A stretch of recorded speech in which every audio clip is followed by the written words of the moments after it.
On se pose souvent la question, dans la vie, qu'est-ce qui l'emporte, la force brute ou l'intelligence? Eh bien, un conte populaire turc a une réponse assez claire là-dessus. Plongeons ensemble dans l'histoire de Keloğlan, le garçon chauve, et de la terrible mère géante pour voir ça de plus près. Il était une fois, il n'était une fois pas. C'est avec cette formule un peu étrange, bir varmış, bir yokmuş, que tous les contes turcs commencent. Ça nous ouvre les portes d'un monde où finalement tout est possible, surtout pour les héros les plus malins et les plus inattendus. Alors, notre histoire, elle commence avec Keloğlan. C'est un jeune garçon et il n'a qu'une envie, aller avec les hommes de son village chercher du bois dans la forêt. Il insiste, et sa mère finit par dire oui. Keloğlan part donc pour ce qui devait être une journée tout à fait normale. Mais voilà, au moment de rentrer, tout bascule. Un brouillard, mais un de ces brouillards épais, tombe d'un seul coup. Ils ne voient plus rien. Ils sont complètement perdus, la nuit approche et la peur commence vraiment à s'installer. Et là, au milieu de ce cauchemar, ils aperçoivent deux lueurs d'espoir, deux maisons. Et c'est là qu'ils doivent faire un choix qui va décider de tout. Alors que faire? Suivre le son familier des chiens qui aboient ou se diriger vers la lueur chaleureuse d'une cheminée. Mettons-nous à leur place un instant. D'un côté, les chiens. Ça sent la civilisation, la sécurité. De l'autre, la cheminée qui fume. C'est la promesse immédiate de chaleur, d'un abri contre le froid qui les ronge. L'urgence prend le dessus sur la prudence. Ils choisissent la maison isolée et c'est une décision qu'ils vont vite regretter. Ils arrivent à la porte et là, une femme les accueille.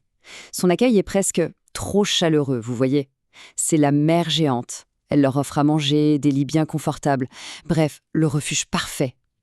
Les villageois sont épuisés, ils s'endorment direct, sans se douter que le piège vient de se refermer sur eux. Mais il y en a un qui ne dort pas, Keloğlan. Son instinct lui dit que quelque chose ne va pas du tout. La mère géante entre dans la chambre sur la pointe des pieds. Et en le voyant les yeux ouverts, elle lui pose cette question, avec une voix faussement douce.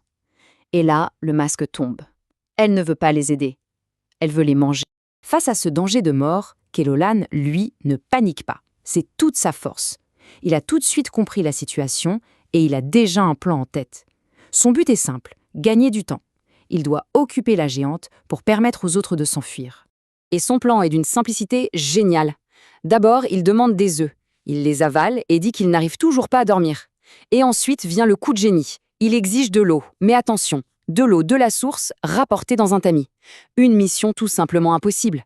Pendant que la géante s'acharne à cette tâche absurde, Keloğlan en profite pour réveiller les autres et organiser leur évasion. Évidemment, rapporter de l'eau dans un tamis, ça ne marche pas. La mère géante, frustrée, finit par abandonner. Mais quand elle rentre, elle découvre les lits vides. Sa proie s'est volatilisée. Sa rage explose. Elle se jette alors sur le seul qui reste, Keloğlan. Folle de rage, elle l'attrape et l'enferme dans un grand sac. Elle part ensuite aiguiser ses dents, avant de le dévorer, persuadée d'avoir gagné. Elle le laisse seul un tout petit instant, le croyant piégé, sans défense. Grosse erreur. Parce que Keloğlan, lui, il a plus d'un tour dans son sac, si j'ose dire. Il sort un petit couteau, il découpe le tissu et il se glisse dehors. Et là, il a une idée. Il attrape le veau de la géante, il le met dans le sac à sa place et hop, il file se cacher sur le toit. Le piège est prêt. La mère géante revient, les dents bien pointues, prête pour son festin. Elle déchire le sac et, stupeur, dedans, ce n'est pas le garçon, c'est son propre veau. Et pendant ce temps, caché sur le toit, Keloğlan regarde la scène et il rit. L'arroseur est arrosé. Et on arrive maintenant au grand final, la confrontation ultime. La force brute de la géante face à l'esprit vif de Keloğlan. Sauf que le combat n'est plus physique, il est psychologique. Et à ce jeu-là, Keloğlan a déjà gagné. La géante, furieuse mais complètement perdue, lève les yeux. Keloğlan est là-haut, sur le toit, tranquille. Comment il a fait? Elle lui hurle la question. Et Keloğlan, en voyant à quel point elle est crédule, décide de s'amuser un peu avec elle. « Oh, c'est facile !» lui crie Keloğlan. « J'ai juste empilé des tamis. » Et le pire, c'est qu'elle le croit. Elle prend tous ses tamis, elle commence à les empiler en une tour bancale et, patatras, tout s'écroule et elle se retrouve par terre. Elle se relève, encore plus en colère. Alors comment? Cette fois, Keloğlan lui répond « avec des œufs ». Et encore une fois, aveuglée par la rage, elle essaie. Il faut imaginer la scène. une géante en train de faire une omelette géante en essayant de grimper dessus. L'humiliation est totale. Une dernière fois, elle demande.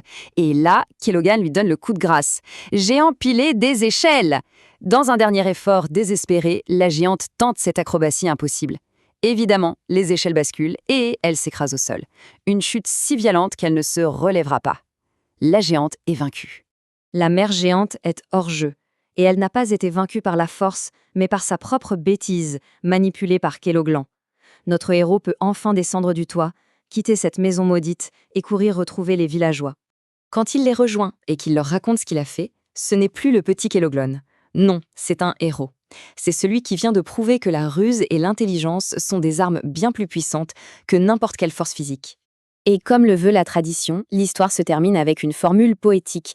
On dit que 3 pommes magiques tombent du ciel. C'est une jolie façon de résumer la morale de l'histoire. Alors, la première pomme, elle est pour celui qui raconte l'histoire. La deuxième, pour celui qui écoute. Mais la troisième, c'est la plus importante. C'est elle qui porte la vraie leçon. Alors, à votre avis, pour qui est-elle? La voici, la réponse. La troisième pomme, elle est pour la tête de ceux qui n'utilisent pas l'intelligence qu'ils possèdent. C'est un avertissement en fait. Le plus grand danger, ce n'est pas le manque de force, c'est de ne pas se servir de sa tête. Une leçon intemporelle offerte par Keloglan, le héros le plus malin.